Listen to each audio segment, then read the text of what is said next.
Open-weight AI model releases and performance.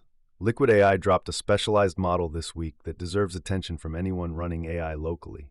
LFM2.5 B transcript, a purpose-built model for meeting transcription and summarization that runs entirely on device.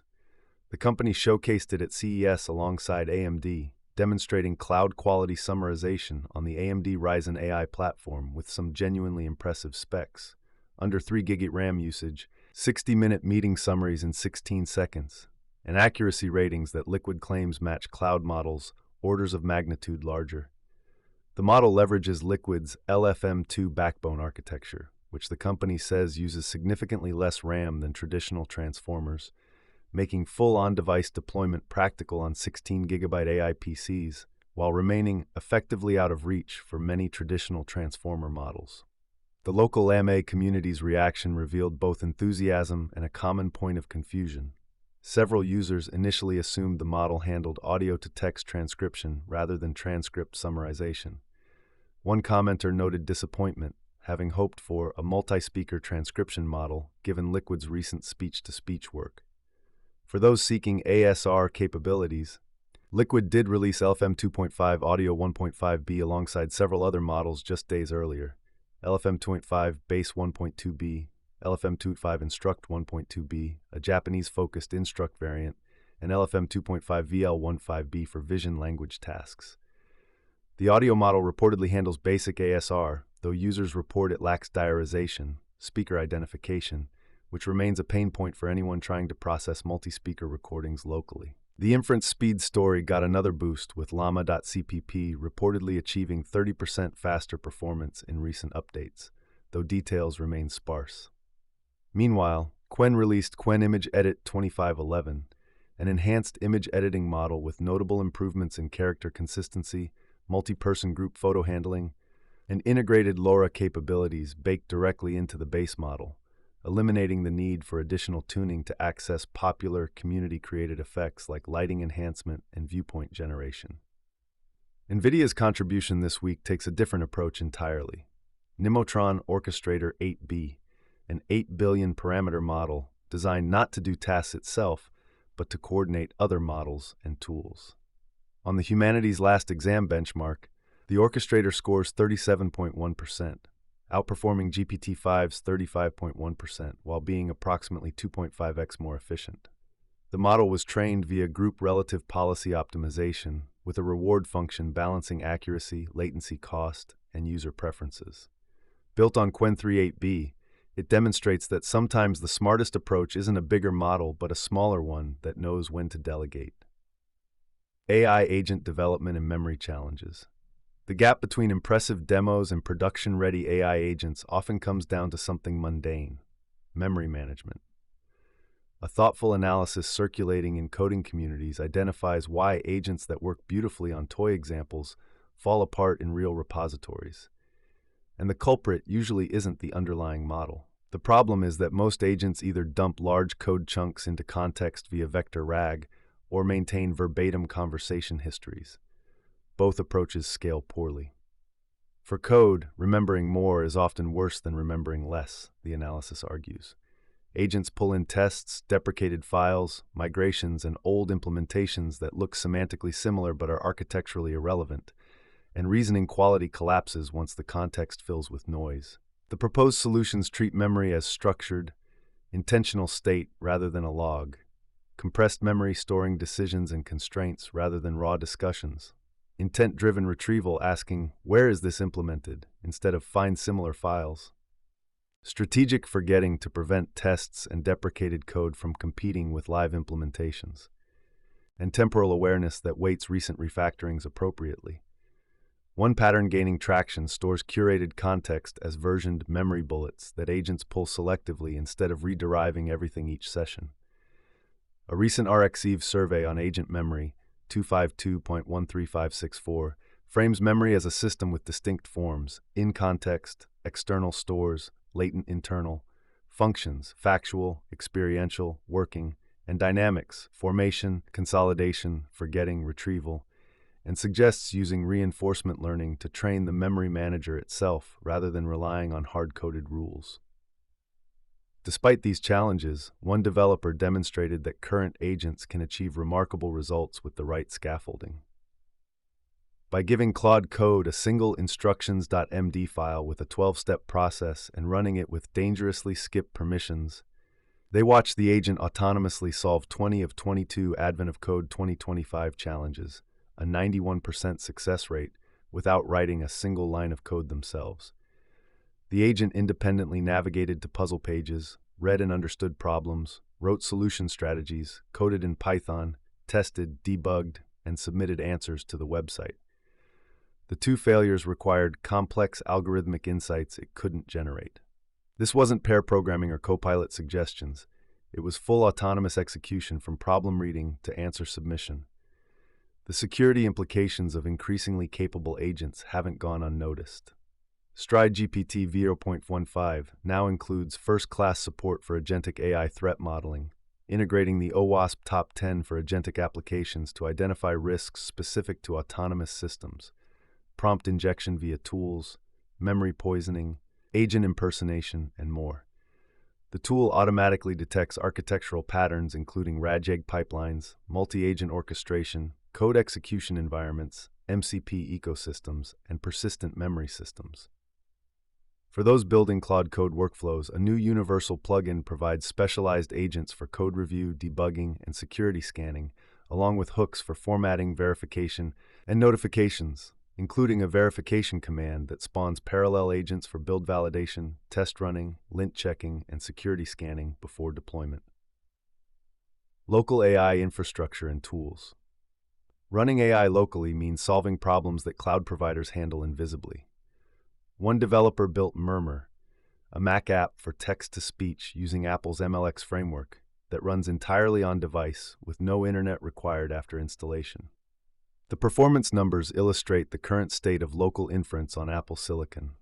An M2 Pro handles roughly 150 words in 10 seconds, an M1 Base takes 18 seconds for the same, and an M3 Max completes it in 6 seconds. The app leverages unified memory architecture, no separate VRAM needed, and runs inference on Metal GPU while keeping CPU usage reasonable and fans quiet. The developer is refreshingly honest about limitations. Voice quality is good narrator, not expressive actor.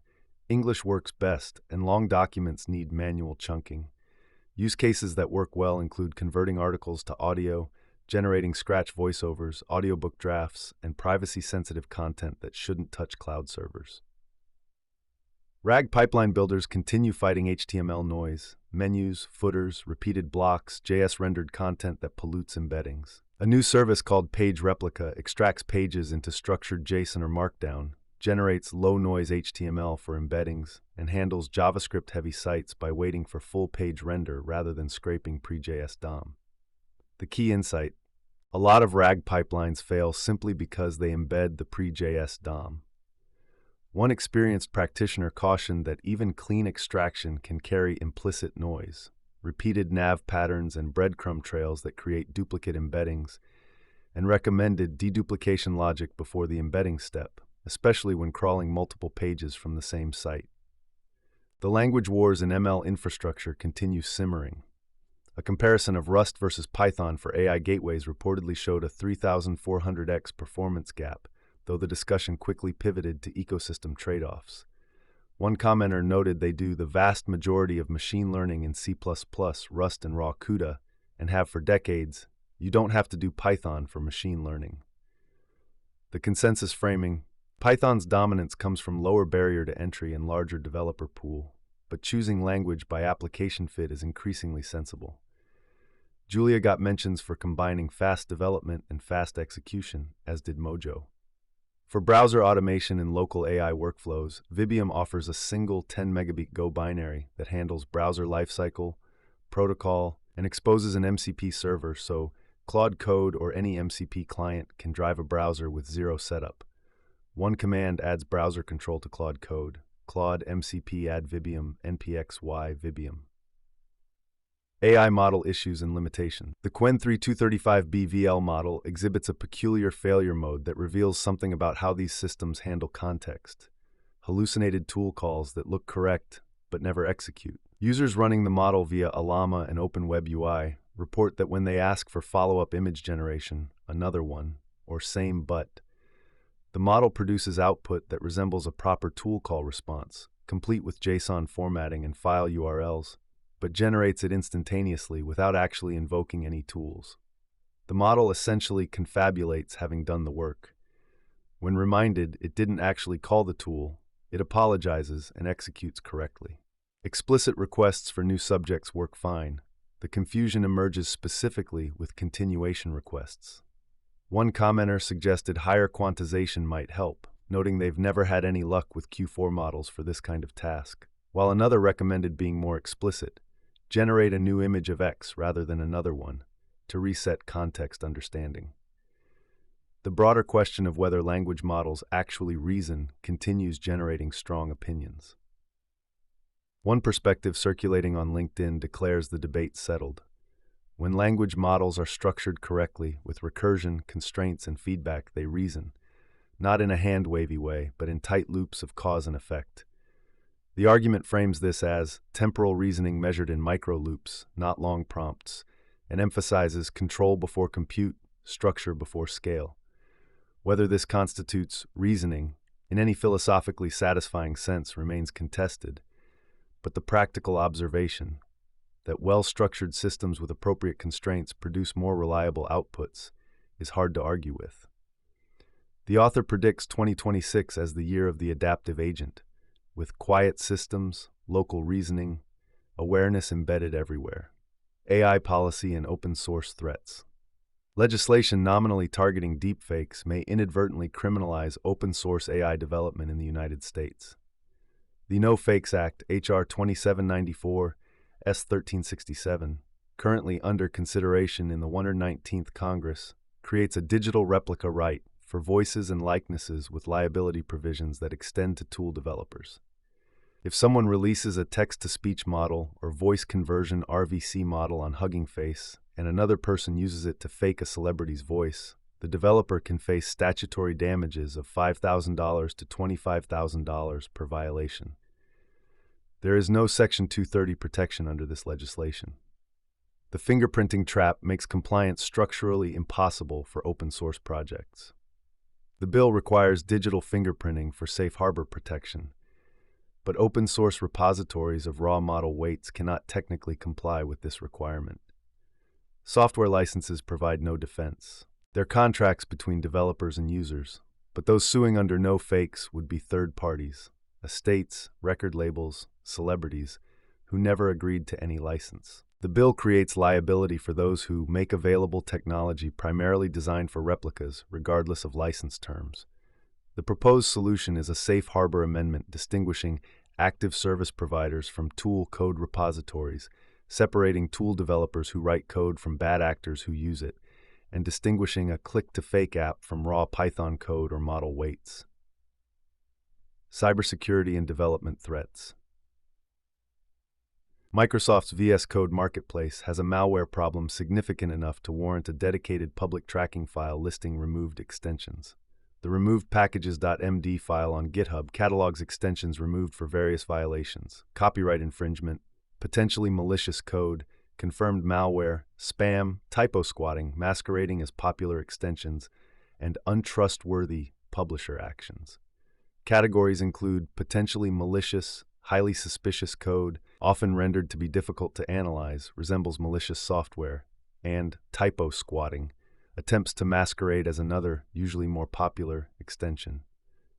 Microsoft notes that community partnership is a very valuable part of the overall effort to keep developers safe, and that they prioritize speed of removal of positives to prevent adverse impact to the community. A separate security issue affects Anthropic's sandbox runtime. Data exfiltration via DNS resolution when allow local binding is set to true. Even with no allowed domains configured, a sandbox can leak data by encoding it in DNS queries to attacker-controlled name servers. The attack works because evil.com owners can set an NS record for a subdomain, causing public DNS resolvers to forward queries to evil.com-owned DNS servers. The sensitive data, an SSH key for instance, gets encoded in the subdomain itself, yoursshkey.evil.com. The issue notes that any sandbox with local port binding enabled is liable for data exfiltration, despite the domain not being on any allowed list. Specialized AI applications. Participatory urban sensing, using mobile individuals like commuters, ride-hailing drivers, and couriers as distributed sensors contributing spatio-temporal data, faces two persistent problems that limit its effectiveness. Models trained in one city fail to generalize to new contexts without costly retraining, and current methods act as black boxes offering no rationale for decisions.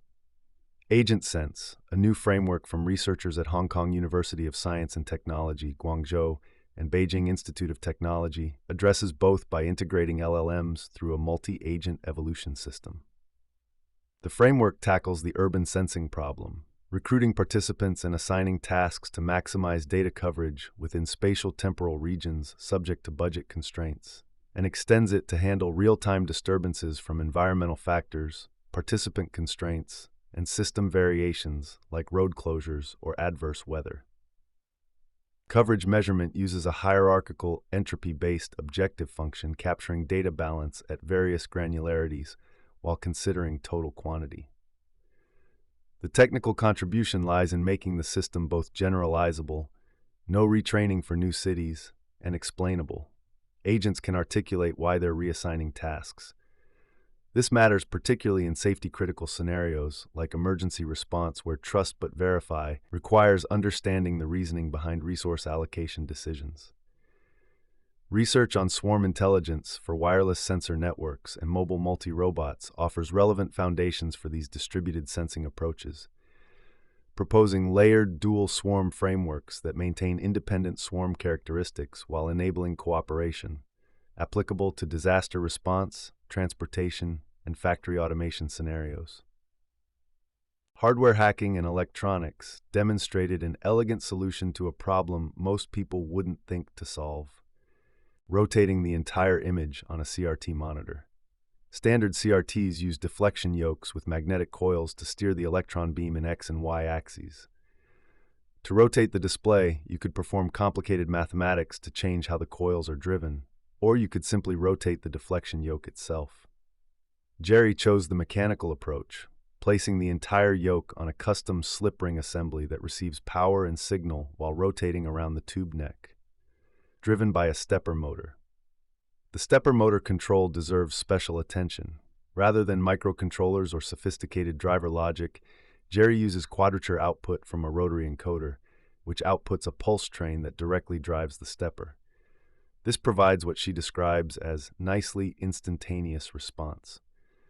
The project is still in development, with planned improvements including 3D printed housing, a homing system, and refinements to the DIY slip ring setup.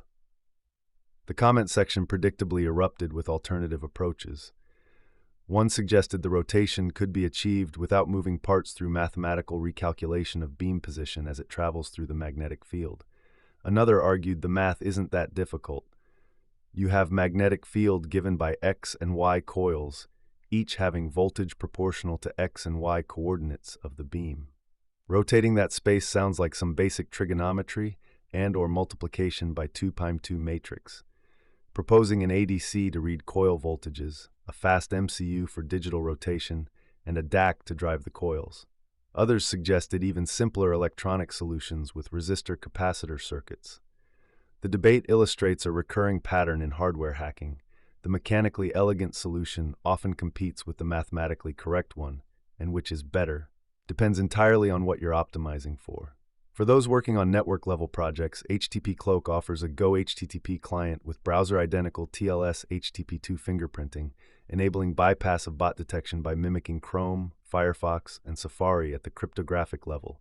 JA3A4 fingerprints, Akamai fingerprints, header ordering, and encrypted client hello.